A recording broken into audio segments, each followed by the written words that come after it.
Hello everyone. सो जो R C F L 2023 का 1 अक्टूबर को पेपर हुआ, तो उसमें मैं नॉन टेक का कुछ आपको बता दूं कि कैसे कैसे डिवीजन हुआ था क्वेश्चन का। सबसे पहले बात करते हैं एप्टीट्यूड का। तो एप्टीट्यूड में वर्क एंड टाइम के एक क्वेश्चन आया था, प्रॉफिट एंड लॉस का एक क्वेश्चन आया था, मिक्सचर एलिगेशन से कोई क्वेश्चन नहीं था, सिंप्लीफिकेशन के 3 क्वेश्चन आए थे। वही बेसिक्स जो बैंकिंग वाले एग्जाम में आते हैं, डेसिमल करके उसको आपको अप्रॉक्सीमेशन से सॉल्व करना होता है। क्वाड्रेटिक के क्वेश्चन से कोई क्वेश्चन नहीं आया था, मेंसुरेशन से भी नहीं था, हाँ कंपाउंड से एक क्वेश्चन था, डिविजिबिलिटी से भी नहीं था, पार्टनरशिप से एक क्वेश्चन था।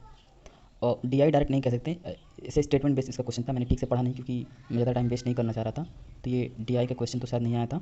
लेकिन इसके बदले में 3 क्वेश्चन आए थे जो कि स्टेटमेंट बेस थे। एक क्वेश्चन से दो तीन क्वेश्चन थे, वो मिला के थे। ट्रेन प्रॉब्लम का कोई क्वेश्चन नहीं आया था, बोट स्ट्रिंग का नहीं आया था। उसके बाद इसी एप्टीट्यूड में ये जो मिसिंग नंबर वाला कॉन्सेप्ट होता है, जो कि हम लोग रीजनिंग में पढ़ते हैं, वो मिसिंग नंबर के लगभग 3 क्वेश्चन आए थे।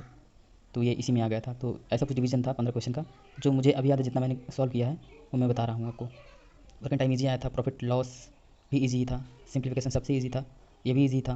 पार्टनरशिप थोड़ा सा टफ था, तो इसमें टाइम लग रहा था, वो नंबर बैठ नहीं रहा था सही से, तो पार्टनरशिप कह सकते हैं थोड़ा सा था। बाकी मिसिंग नंबर में भी दो दो बन गए थे, एक शायद नहीं बना था, तो ये भी कह सकते हैं ऐसे, क्योंकि टाइम का सारा इशू रहता है। वो टाइम कम मिलता है तो आदमी कम क्वेश्चन सॉल्व कर पाता है। और हाँ, रीजनिंग में सीटिंग अरेंजमेंट से डायरेक्ट क्वेश्चन नहीं थे, क्योंकि मैं पहले से प्लान करके गया था कि मैं सीटिंग अरेंजमेंट को नहीं सॉल्व करूँगा, because it takes lot of time, so I have ignore this. उसके बाद मैंने सिलॉक्स के दो क्वेश्चन थे, दोनों अटेम्प्ट किया है। अब एकदम श्योर नहीं हूँ सवाल क्वेश्चन सही है कि नहीं सही है। ब्लड रिलेशन से कोई क्वेश्चन नहीं आया था। और रीज़न में मैंने बस शायद सिलॉक्स ही अटेम्प्ट किया, बाकी कोई भी कटिंग फोल्डिंग पेपर ऐसा कुछ भी नहीं आया था। तो आप अगर आर सी अगला वाला पेपर प्लान कर रहे हैं, तो फिर आप इन सबको पढ़ के मत ही जाइएगा। पेपर फोल्डिंग कटिंग ये सब कुछ नहीं आता, बेसिक बैंकिंग को ही आपको फॉलो करना होगा। मुझे लगता है पीओ लेवल भी ज़्यादा हो जाता है, आप क्लर्क लेवल फॉलो कर सकते हैं IBPS के पैटर्न से। सीटिंग अरेंजमेंट के क्वेश्चन डेफिनेटली आपसे बनेंगे नहीं उस टाइम पीरियड में, क्योंकि 5 से 8 10 मिनट तो आप लगा दोगे, और उसका कोई गारंटी नहीं रहेगा कि आप सॉल्व करेंगे, सही करेंगे कि नहीं करेंगे। तो मैंने इसीलिए इसको छोड़ दिया था। आपको फोकस करना है सिलॉक्स में। देखो इस बार इनक्वलिटी नहीं आता, लेकिन नेक्स्ट बार शायद चांसेस है इनक्वलिटी आने का, तो इनक्वलिटी जरूर करके जाइएगा। ब्लड रिलेशन भी आता है, तो ब्लड रिलेशन भी देख लीजिएगा। बाकी ये मिसिंग नंबर ईजी था, थोड़ा सा टाइम अगर देते तो ये भी सॉल्व हो जाता। ऑड एंड आउट भी आता है। और इंग्लिश की बात करें, इंग्लिश में ग्रामर, इंग्लिश वाला पार्ट लगभग ईजी था। उसमें एक क्वेश्चन आया था उसका सिनोनिम का, कहा था कि बोल्ड फॉर्मेट में करके दिया था कि ये वाला जो बोल्ड में अक्षर है उसका क्या सिनोनिम होगा, उसको यूज़ करके दिया था। तो मुझे इसका मतलब नहीं पता, तो मैंने इसको छोड़ दिया। बाकी एरर से क्वेश्चन आसान आया था, आर्टिकल से क्वेश्चन आया था, एक सिंस फॉर बेस था ना, जो डेफिनेट और इंडेफिनिट टाइम से था, क्वेश्चन इसमें आया था। बाकी ग्रामर बेस्ड कुछ क्वेश्चन थे, स्पेलिंग मिस्टेक से नहीं था। रीडिंग कॉम्प्रहेंशन में पढ़ के उसका जवाब देना था कि इसका क्या है पूरा पूरा। तो ये क्वेश्चन ये थे, आपको हो जाएंगे इंग्लिश के।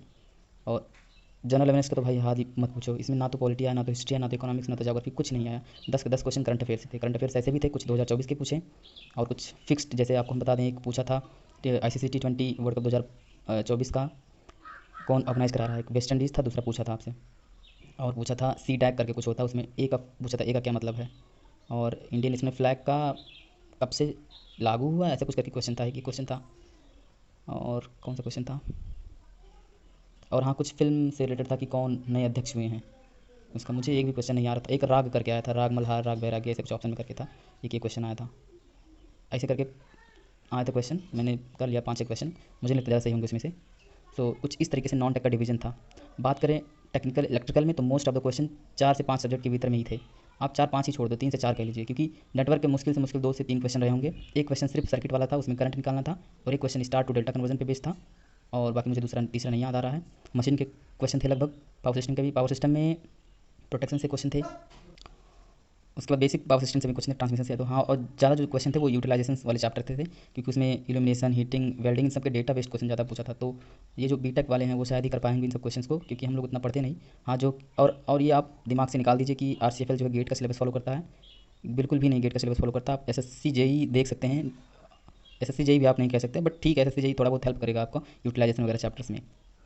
बाकी मोस्ट ऑफ द क्वेश्चन सारे के सारे थ्योरी बेस्ड थे। कुछ मशीन के आए थे, 3 से 4 क्वेश्चन न्यूमेरिकल के थे, और इस यूटिलाइजेशन वाले चैप्टर से भी थे कुछ, यूटिलाइजेशन वाले चैप्टर से भी कुछ क्वेश्चन थे जो कि न्यूमेरिकली थे।